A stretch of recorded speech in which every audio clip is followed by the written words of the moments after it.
All right. Hello, everybody. We're going to get started in just about a minute here. So hang on for just a minute and we'll get started.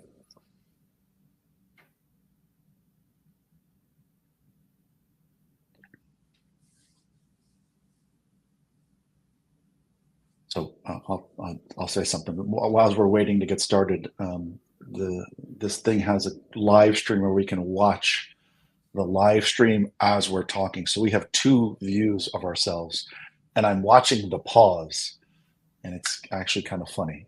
So I guess it's for content moderation that we don't know about if we say something really, really bad. So good to know. All right.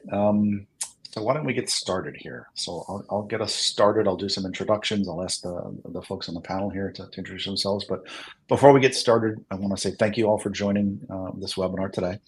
If you have questions, please feel free to drop them in the chat. We'll be monitoring them. We'll be watching those as well too. Or if there's a Q&A section, feel free to use that as well too.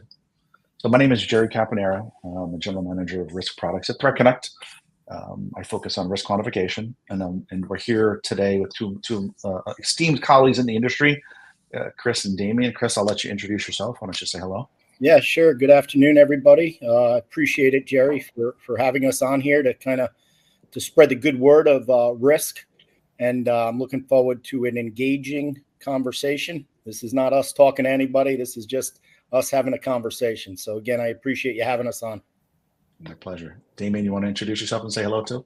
Absolutely. Good morning, good afternoon, everyone. My name is Damian Apone. I'm the Global Director of Governance, Risk, and Compliance for Genuine Parts Company. And cyber risk, and many other aspects of risk fall under my umbrella. So looking forward to the conversation today. Awesome. So the goal of today is really to talk about, as both Chris and Damian talked about, is risk. Cyber risk is a topic that is growing. Especially among companies as are looking to deal with things like SEC materiality, they're looking to prevent large breaches, and really just manage, cybersecurity spending in a challenging economy. What we really need to get to is a strategy that prioritizes what we do in security based on business risk. And I think it's even more critical in these times than it ever has been. So what I'd like to do with Damian and Chris is we're going to have a conversation. Right? As Chris mentioned, this is not a dialogue. Please feel free to ask questions. We're going to interject as well too. You're going to hear us probably interrupt each other as we go along. But I think that's what makes for a really great conversation. We got a couple of topics. The three topics that we had listed on the website were the biggest challenges in managing cyber risk today, how to communicate and report to the board of directors, and how regulations are changing the way we manage and think about risk. Those were the three we originally had thought about. We got a lot of questions. We always solicit questions before we do these things. And we got a lot of questions on one of the hottest topics we were going to talk about, but I think we'll add a separate section for it in here around AI, because I don't know a conversation I have today that doesn't talk about it. Everybody's worried about it. So while I have Chris and Damian on the line, I want to bring that up as well too. And we have a lot of topics to get through. And here we go. So the first topic I want to talk about and really kind of dive in is what are the biggest challenges in managing cyber risk today? And I tried to come up with, what is that biggest list? I'm like, I should start off with a good topic, a good question on that. And I was like, well, there's a lot of big risks. There's a lot of big challenges. There wasn't just one. So Damian, I'll kind of toss this one at you first. And then Chris, I'll ask, obviously the same question. I'll give you my thoughts as well too. But Damian, what keeps you up at night from a risk perspective? What areas of security, do you think you need to be almost vigilant about, or what has you, what's in your crosshairs? Yeah. So the interesting question is, what are the biggest challenges around risk? And I think, there are a lot of challenges. The first one is, I don't think a lot of people understand risk and what risk is. And so I think that it's very confused. If you have a finding or an issue, people think that automatically is a risk, and it's not. So there is a difference between issue management or finding management and risk management. So I think distinguishing between the two is really the first challenge. The second challenge gets to be typically when folks do some sort of risk management, they go through the qualification process, right? So it's a high, it's a medium, it's a low, it's red, it's yellow, it's green. It's informational. It does produce a risk ranking, but it's not really contextual. right? Just because it's an upper right quadrant and it's red, it doesn't mean that every red is created equally. And so I think, we in security for any particular organization have more risks than we can manage. And so I think being able to prioritize properly, to direct, even more limited resources financially to addressing the most important things to the business, because ultimately, at the end of the day, the job of security, some may say, yes, it's to keep our business secure. But, when you start talking to the boards, it's really about managing cyber risk and driving risk out of the business. So I think that the prioritization and really what helps that is the quantification that we'll touch on. But even more importantly is, and I'm going to steal Chris's thunder here because I know he's going to say it and he can say it again, but it's rules before tools, right? I think a lot of organizations don't have the processes in place to do robust risk management. Forget before we even get to risk quantification, but how do we identify a risk? What is really a risk? How do we prioritize it? I think that's the foundational pieces first that give us the biggest challenges. Once we can overcome those, I think it can become a much more well-oiled machine. So Chris, he stole your thunder. You're going to try and steal it back or no? I think what Damian said is really spot on. But I'd also add the point to the success of any type of risk program is really based on the education within the organization, right? Everybody looks through the lens of risk, whether it's cyber risk, business risk, you pick it. They all look at it through a different lens. So part of understanding and building programs is ensuring that you have the right people within the organization as a whole to have a seat at the table, right? Everybody needs to be educated along the way so that everybody is talking about risk and driving risk out of organizations the same way. I've spent a lot of years in retail. I've been some of the big consulting companies, and a lot of times we tend to mix, especially the CISO level and CIO level, we naturally go to technology, right? And that's the rules before tools thing. But the board and the business don't understand technology, right? What they understand is dollars and cents, right? They understand when we talk about dollars, they understand that a little bit differently. So I think for me, when we look at these types of opportunities in these programs, a big piece of the success is going to be based on the education within the organization, right? So that would be my piece that I would add there. Yeah, one to add in on, to jump in a little bit on something Chris said, because I know it was a question that was submitted beforehand about how does cyber risk operate versus enterprise risk management. And again, in many organizations, my own included, they're two totally different groups. But I think where Chris was spot on is, we're kind of leading the way from a risk quantification piece, but whatever groups are doing risk should do it consistently so that a cyber risk is no different than a business risk at a board level. How we measure it and manage it within security is a little bit different. But when you elevate upwards, it should all be apples to apples. And I think that's probably the biggest opportunity as you build that risk program to engage with your audit group or whoever does risk management for the company to get aligned and have a unified front there. Yeah. And I'll be honest, I know the question was what keeps you up at night, but it's funny. You guys are talking about what I see as the greatest success people have when managing cyber risk is that it's understood from top to bottom, right? It's the operators, the analysts, the operators, and the executives all have a common understanding and can speak that same language. And that's what I see. I mean, I've got folks doing this across the globe now. The most fun part of my job is listening to them as they're able to communicate and really start to drive this home by having that communication. And Damian, you said it, like if I had a nickel over the years for every time I heard somebody define a risk and a threat correctly, I'd probably have 3 nickels or maybe 2 to rub together. It's so funny. After all these years, we still talk about a threat as a risk, and I'm like, oh, but we're getting there. Like I think this is why this education that we're doing is so important.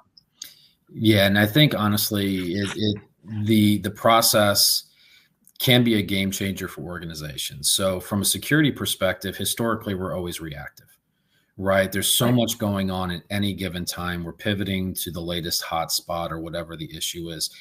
I think done well and done correctly, risk quantification does two things for us. One, it gets us to be more proactive, right? Are we focusing our energies and efforts and quite honestly, limited funds on the most important things to the business instead of trying to fight every single fire?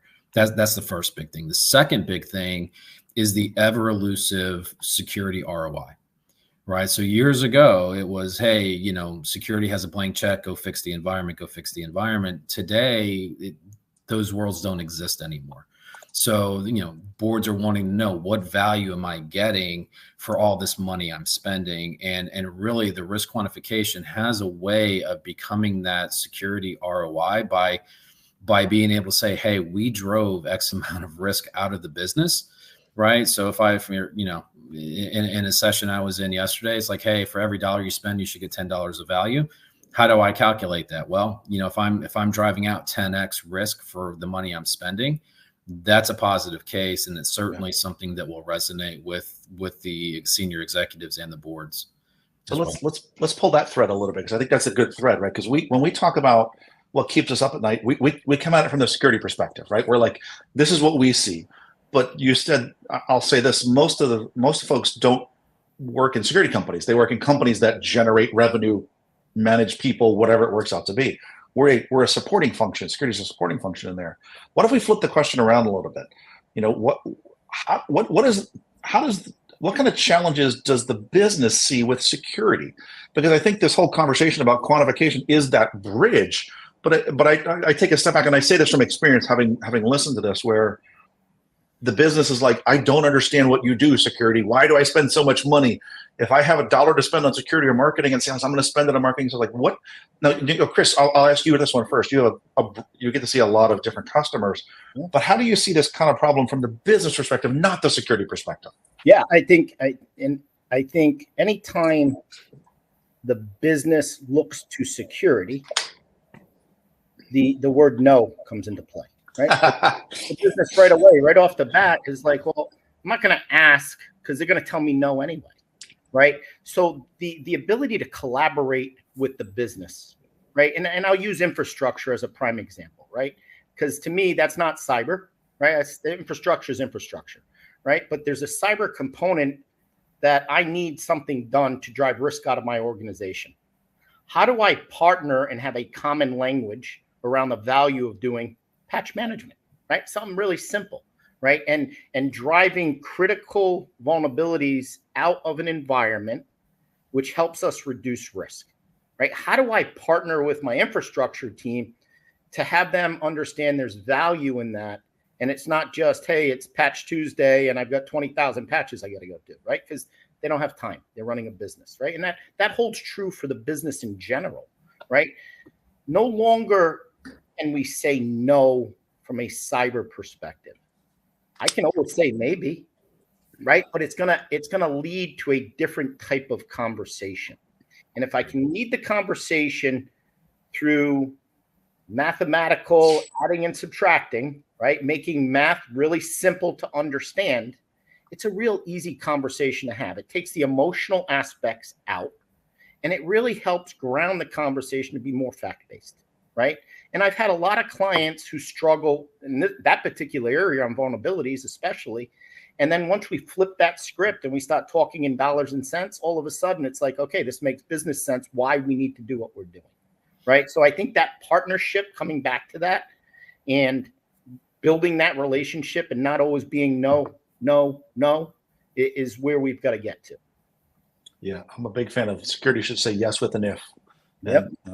I think, and I'm going to change the script a little bit here on you, Jerry, because we'll pull up that slide here as part of this here in a minute. But I think Chris is spot on, right? Security is known as the Department of No.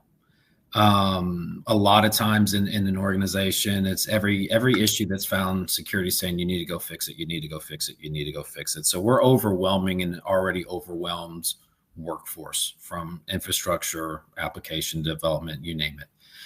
And really a great example is, we had a situation where we've had pen tests done, and they have all these findings, and the business comes back and we say, hey, you need to go fix all these findings. and they say, well, gosh, it's really going to take, a couple $1 million and a few years to fix. And you know what, we just don't want to do that.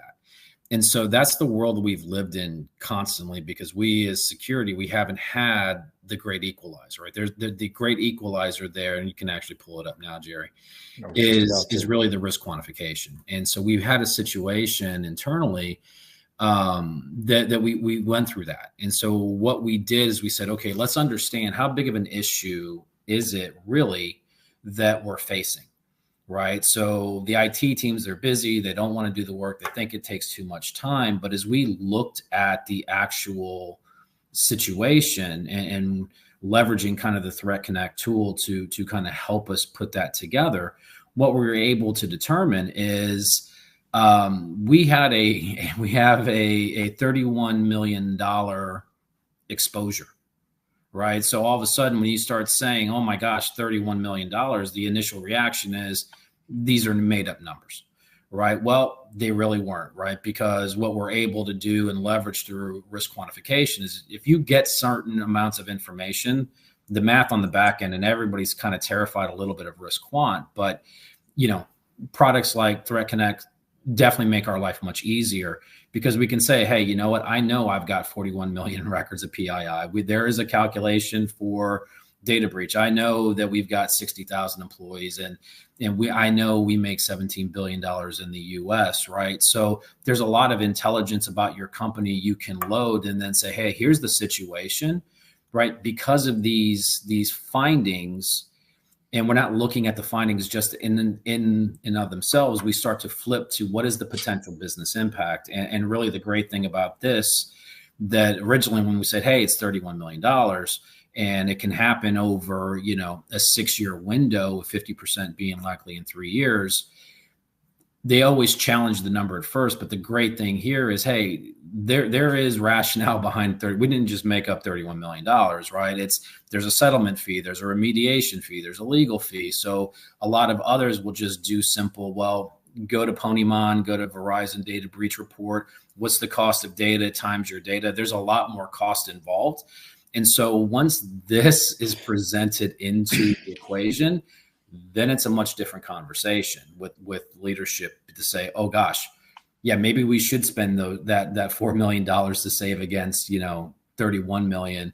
But that's really the power of this. And then say, hey, once you've actually done the work, the value is, hey, we reduced it from a $31 million exposure down to some other number. So we can drive money out of the business and driving the risk out. That's really the power of doing this. But I think this becomes more the great equalizer from a security perspective in partnering with the business. Because then we talked about earlier with the heat maps. Now, if I can list all my different risks based off of my loss and likelihood, now I know where I can pivot and what I need to do to address it to drive the risk out. So I'm making sure that we're not trying to tackle everything and boil the ocean, that we're focusing our efforts on the most important things. And this was a particular scenario, but the application of the process is really, it can be limitless. So let me ask you and Chris this question, because we actually got 2 questions from the audience, and the 2 questions from the audience were really focused kind of on this slide, right? The questions I'll generalize them a little bit, but they were along the lines of how can you work on translating cyber risk as the business risk to enable that buy-in, and they were actually asking for examples, which that's an example. There's an example, but then also kind of, how do you prioritize cross-functioning? Like, if you're at that executive level, how do you evaluate approach and then track those efforts to show that demonstrable mitigation? So, Chris and Damian, talk a little bit about kind of just from an executive perspective, because most of these questions, if I summarize them, are really about that translation and then the buy-in. How has this helped buy-in? Chris, how are you seeing this? In your customers as well too? Absolutely. So, I don't want to date myself, but back in the day, I used to ask for programs or money or funding, whatever we want to call it. And I'd always lead with my technology. The problem was at the C level or the board levels, they didn't understand technology. What they understand is dollars and cents, right? So in this particular case, based on that question, here's the thing. risk is an organizational problem in the sense of the word, right? A problem that everybody needs to own and understand, right? So whether you're using risk to proactively measure what programs you should be doing, or whether you're using risk to identify investments that should be made. At the end of the day, the terminologies and the ability to bring people along for the ride all goes back to what I said at the very beginning, which is around the education, right? The business doesn't understand. Everybody's got 125 projects, but what are the most important projects to drive risk out of my organization? How do I do that, right? Risk quantification, listen, it's not pixie dust. It's not a silver bullet by any means. What it's meant for is to help flip the conversation from a tactical one to more of a strategic one. And using dollars and cents, or, on the back end, when we look at running these types of scenarios, we use controls. We understand MITRE ATT&CK framework, right? There's a lot that goes into it so that we're painting the right picture. And again, it's more about that strategy or strategic opportunity to present what we should be doing. So again, at the board level, at an executive level, it's really looking at how do we drive risk out of the organization based on the program, the projects, or the investments we need to make. That's how you should be prioritizing anything. And I learned that back in the day the hard way, because I would be questioned all the time about all the money. We've given you millions and millions of dollars, Chris. What does that get us? Right? Well, it gets you out of the Wall Street Journal. That's not good enough anymore.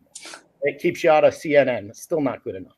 Right? How does it protect us from risk to being ransomware? How does it protect my distribution center from being shut down, or my point of sale systems from taking payment? Like, that's what we want to understand. And the programs and the projects that we do have to be based on that. So hopefully that helped answer some of the questions.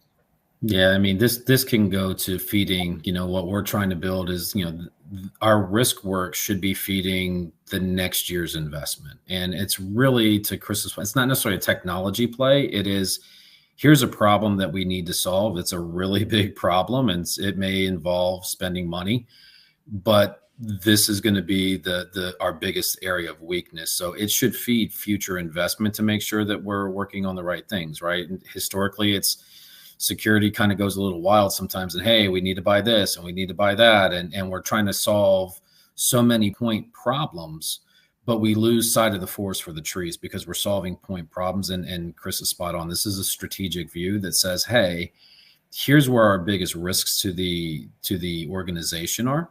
Again, and it can be extended to business risks outside of cyber as well, right? So that's the importance of trying to treat it all the same. So where are we going to invest our funds?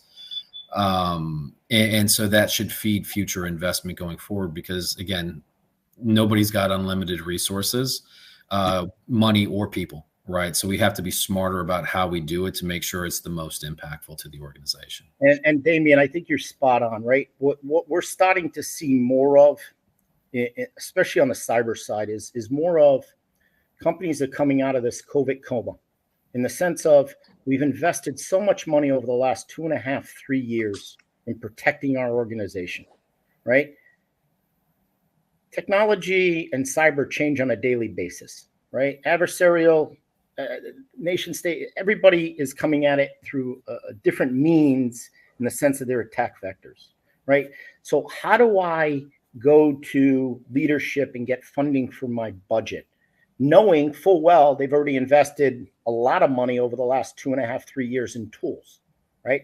I need to paint a different story, and it has to be more of a strategic one using dollars and cents. It's the only way I'm going to get the funding, right? Yeah. I think that's great. I really appreciate you guys' answers on this, and obviously the audience, the questions we got ahead of time about reporting at board levels and how do you do buy-in. I think you guys nailed it on the buy-in.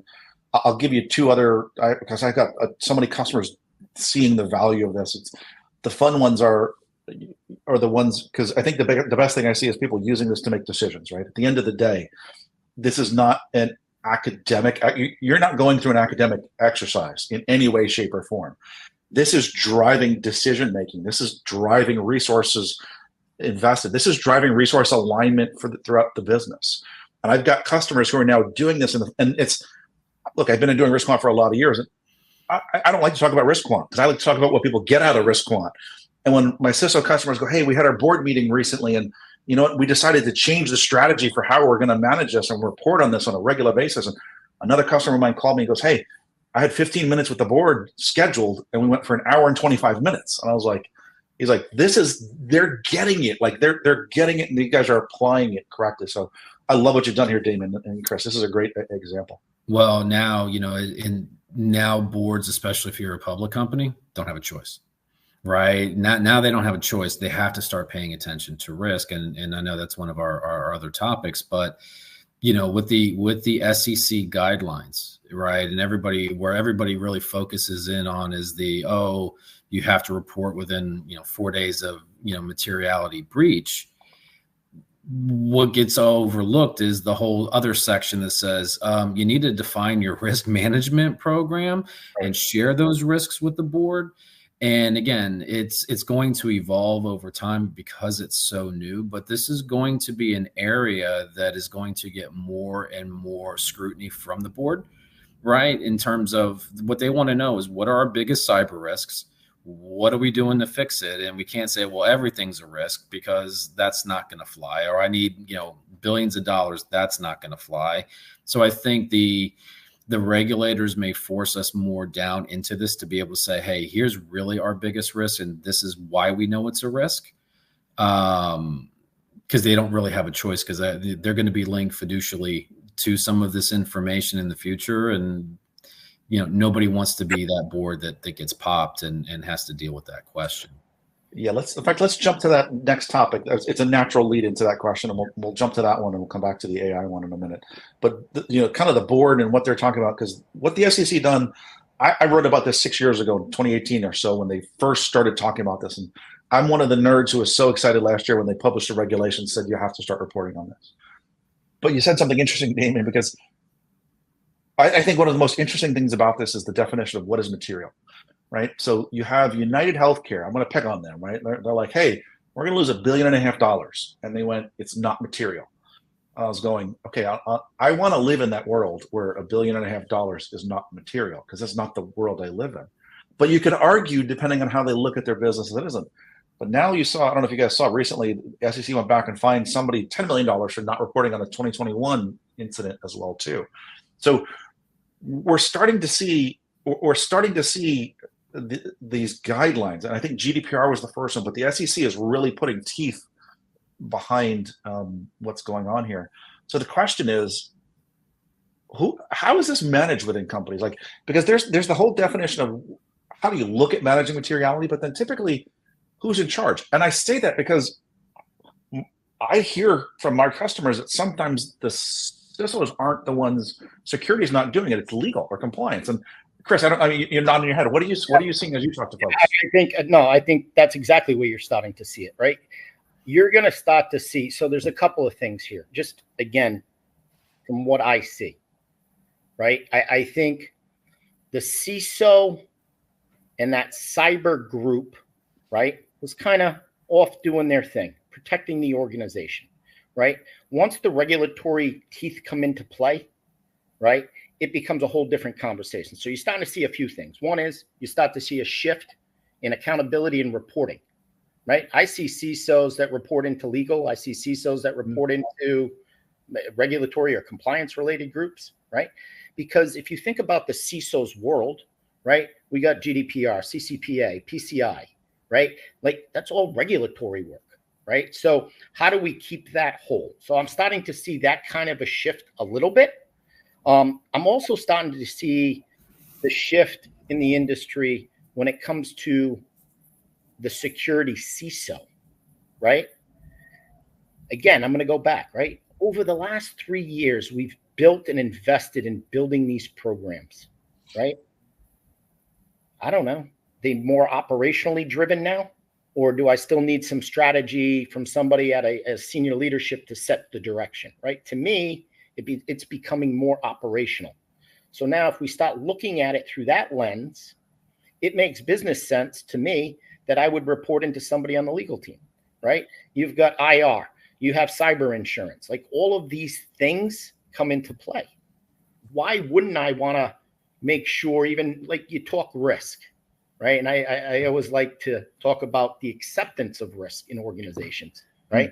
And we always have leadership in certain business units that say, you have a problem. You have to fix X, Y, or Z. They say no. And I say, okay, great. Well, you're going to accept the risk of $25 million.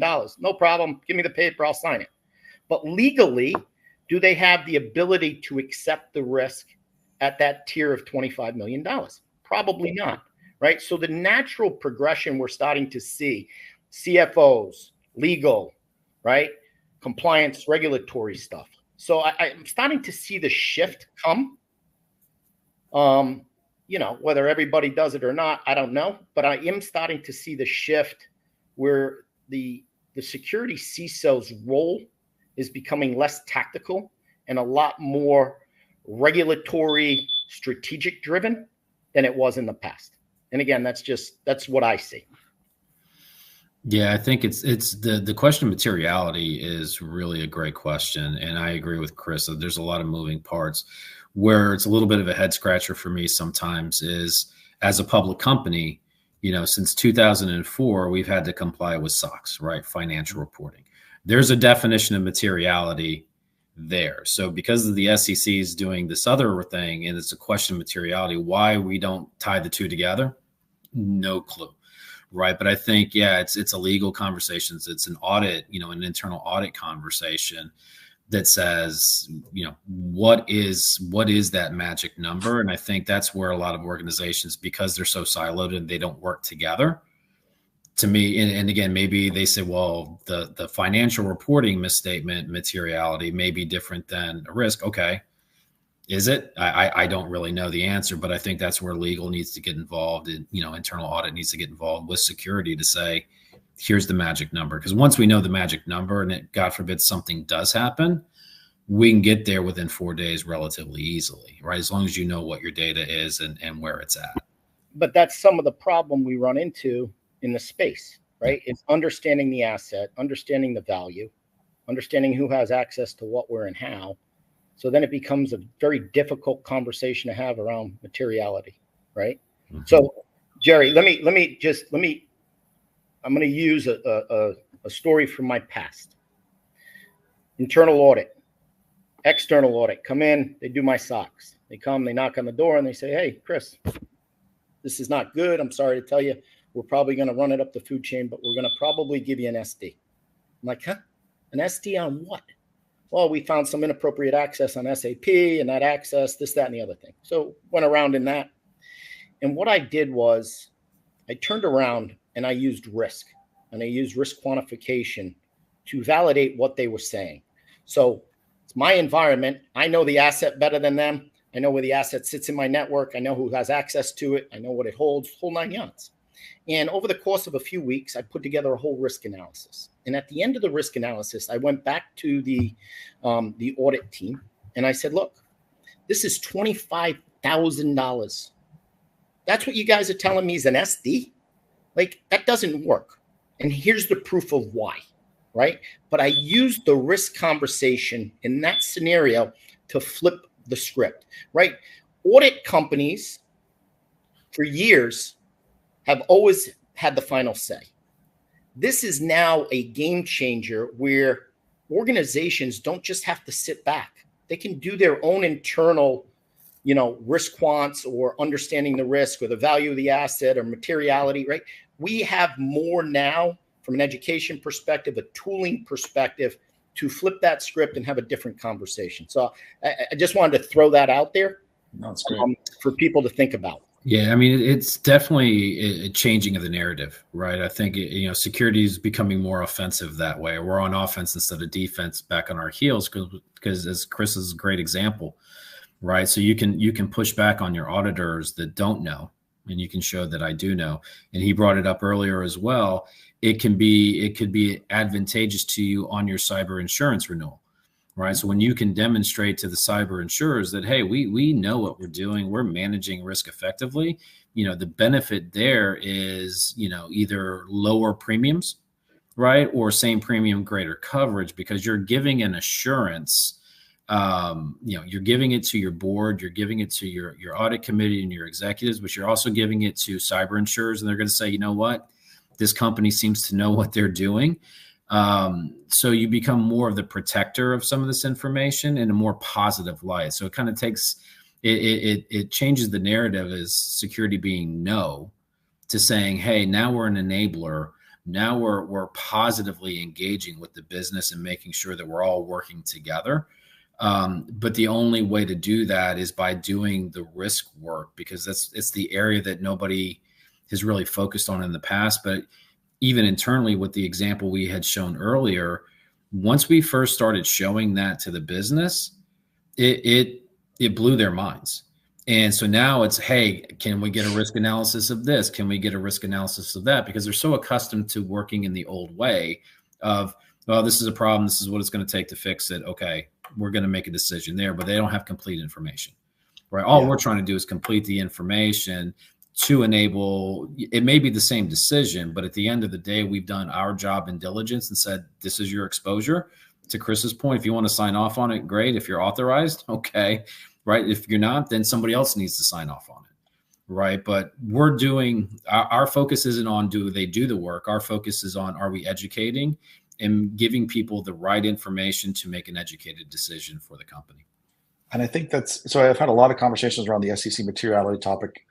And the general consensus I come to talking to different folks is that they left it ambiguous purposefully to start, because I think what they want to do is figure out what that really means, because it is, Damian, it is different, right? Security is a different kind of risk than Sarbanes-Oxley. It's harder to, it is harder. Now, I believe risk quantification helps tremendously in there. And I think what you're going to see, I think you're going to see the SEC start to refine the guidelines and say, actually, this is how we want you to do this. And you said something really important in the beginning of this as well, too, which is it's not just about the materiality. It's about your program as well, too. It's about how you define this. In fact, if you can't sleep tonight, I suggest going on the SEC's website and reading some 10Ks for companies that have reported, because there's companies in there that put like one sentence and says, yep, we're managing risk. And there's companies that put a lot of information in there as well, too. But you guys nailed kind of why these regulations, how they're being used, who's really applying them and how. And then I think what's going to be interesting is watching how they evolve based on what happened with United Healthcare, what happens with the fine they just levied on another company. I apologize, can't remember off the top of my head now, but it is changing it. And I think, there's a couple more pieces of that.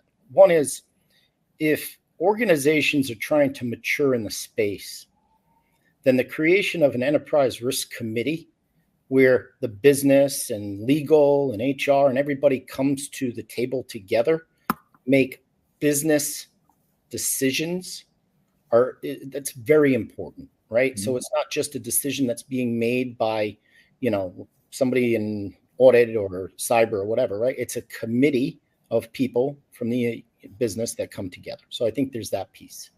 On the United Healthcare piece, I can tell you, I've had a lot of clients that have been impacted, right or wrong. But what that's led to is a different type of conversation about, we're doing business and we've been doing business with all these companies.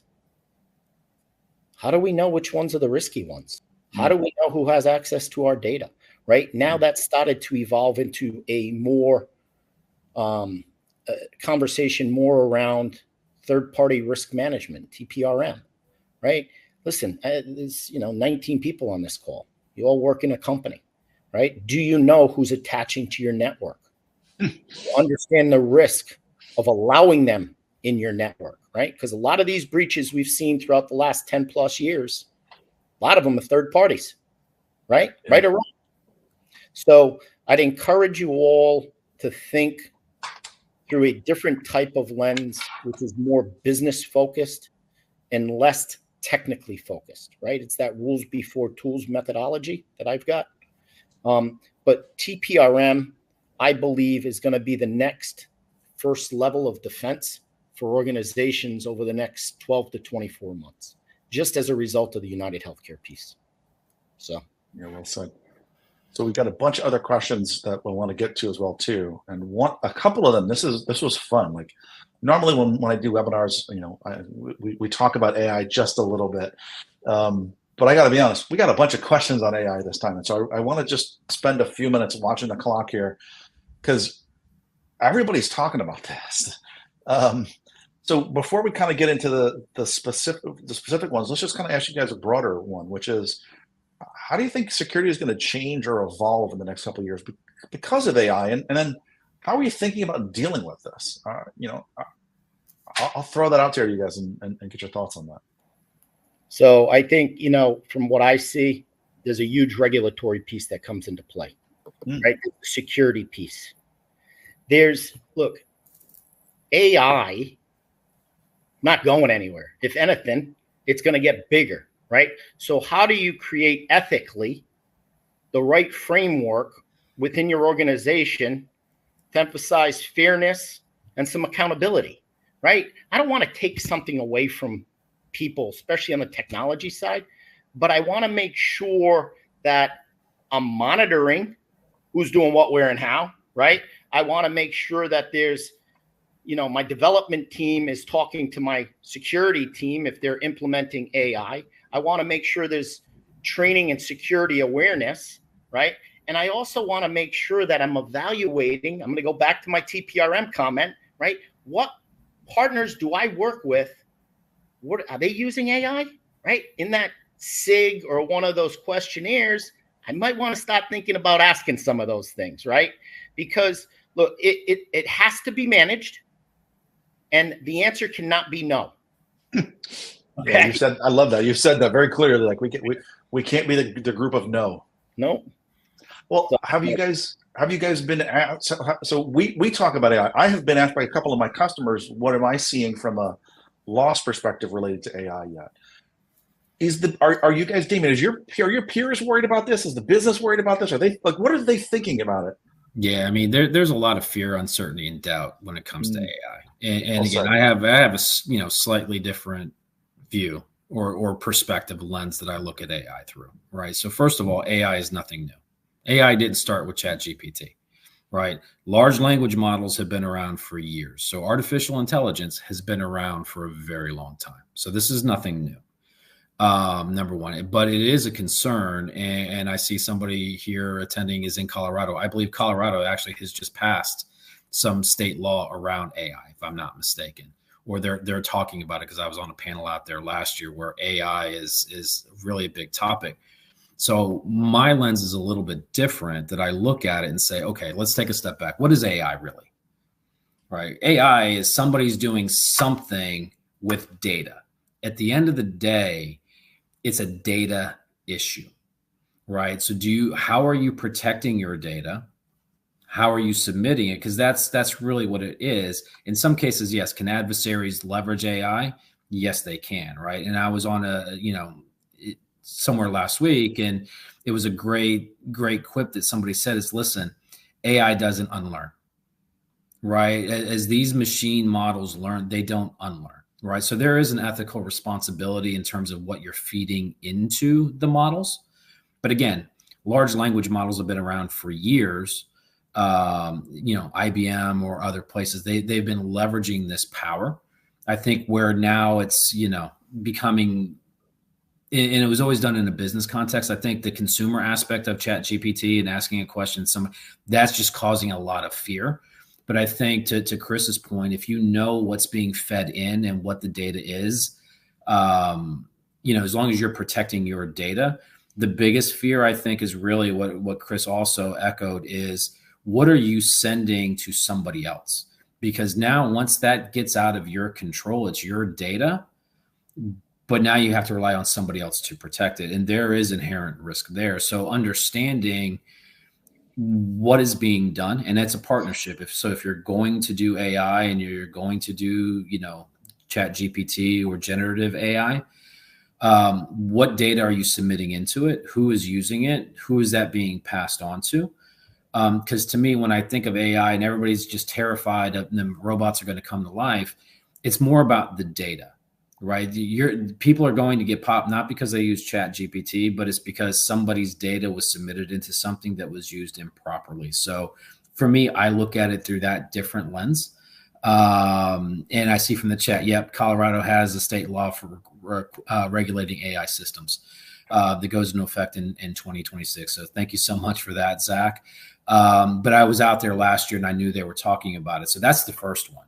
So I can see where, we have a lot of, I'm responsible for privacy as well as data protection under my umbrella as well, not just risk. So privacy, security, AI, what they all have in common is data. Yep. Right. And at the end of the day, I think we're going to see more regulations like Colorado come into effect where that's something else that the compliance team is going to have to manage and measure. So I think, Damian, you're spot on. And I think one of the things when you start looking at threats to an organization is model theft, right? Data poisoning, right? A lot of organizations are modeling their own AI or generative data, right? Would it be great if I could steal that and plug something into that AI and poison that AI generative data cube or whatever they're doing, right? So when you start looking at AI and you start looking at data, right, it's the encryption piece of it, right? It's the understanding the manipulation of who's doing what, where, and how with that cube or that model. So I think you're going to start to see more of that come into play over the next 24 months or so, is more of that companies that are creating their own models is going to be a focus on some of these threats that are going to be going on. Yeah, and I think that over time it has the possibility really to kind of overtake ransomware as well. Yeah, right? I don't need to ransom your data. I can poison. I can shut you down a lot more. Yeah. And so then how do you defend? Right. So again, one of the questions, how do we fight AI with AI? We can't. Right. At the end of the day, it's really about your control environment. Right. Are you controlling that with the right security controls where somebody can't just ingest poison into the data stream? Right. Because again, it's not going to unlearn that. Right. So then you'd have to scrap it and start all over, which is very painful and very expensive for organizations. So do you have the right guardrails and controls in place to prevent these things from happening? Again, AI is just machines, a lot of machine computing power doing what humans used to do to a certain extent. Right. It's just more exponential, right? The rapid pace. So what it won't do is necessarily go around some of the controls, and there will always be some of that anyway, but it's that way, whether it's AI or it's a threat attack group today, right? So it's just, I think the rate changes, but if you have the right guardrails and controls around it and checking and are monitoring, I think the monitoring is a key piece as well. It's not going to go away, right? So I couldn't agree more. Just listening to this, it's about the data, right? It's not about today. It's about the data, right? Because you're right, Damian. I mean, we have people.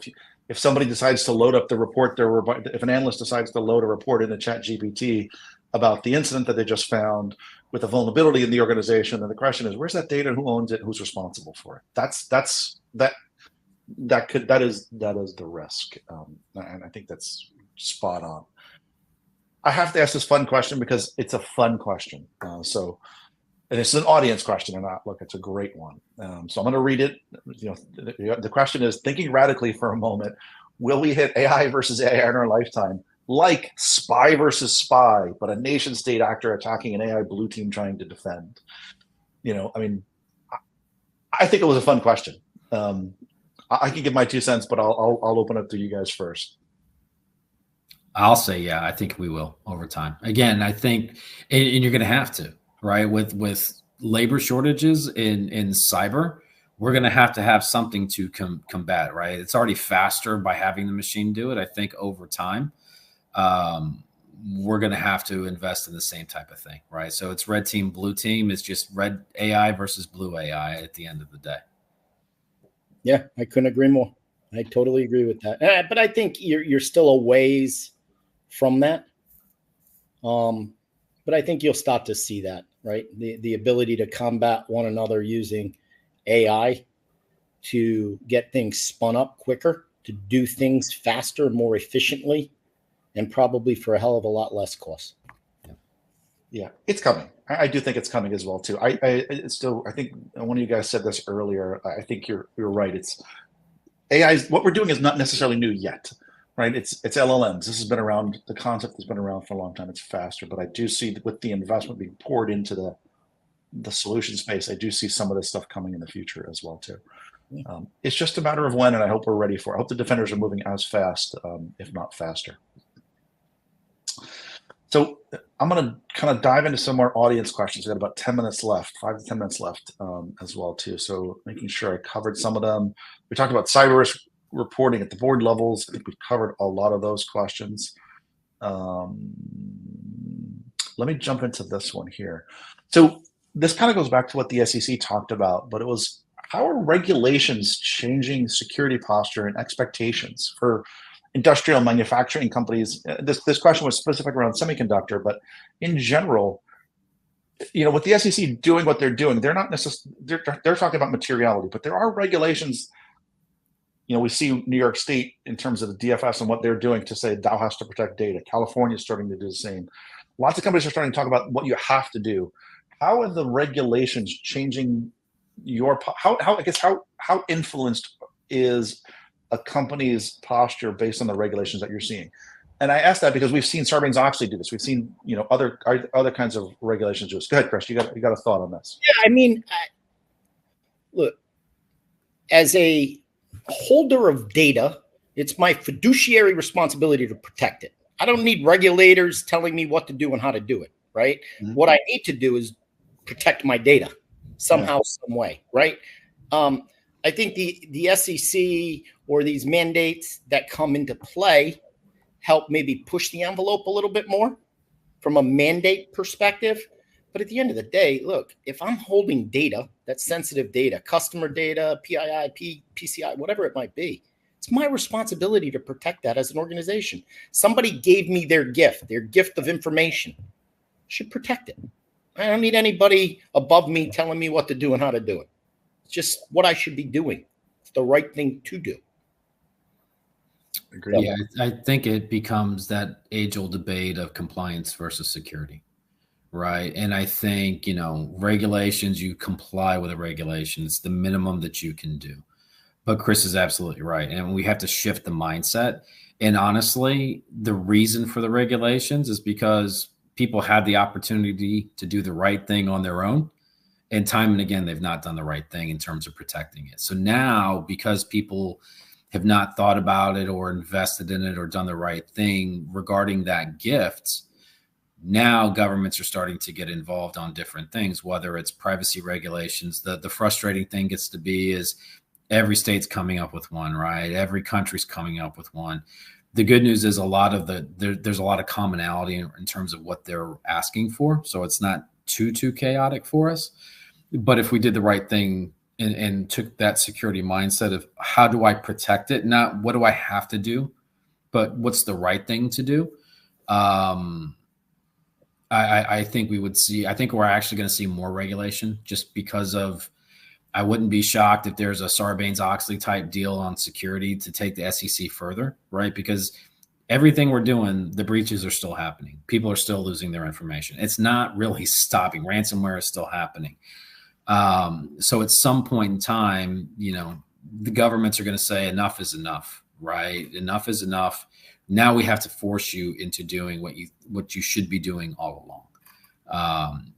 Which is great from a security perspective because that means there's more work and we get more budget to do what we want to do. But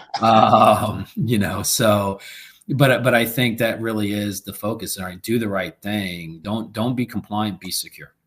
Right? Don't do the minimum, do the right thing to make sure that people are protected. I love it. I couldn't agree more. Security is not compliance. So we've talked about a bunch of these things, Gen AI.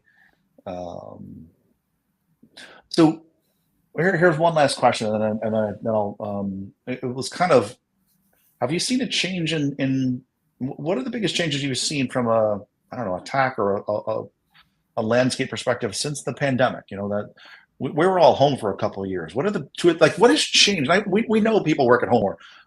Outside of that, have you seen any kind of changes in adversarial behaviors or kind of how people think about these things inside the organization? And this is 1 or 2 minute answer, not too long, because I know we're running low on time.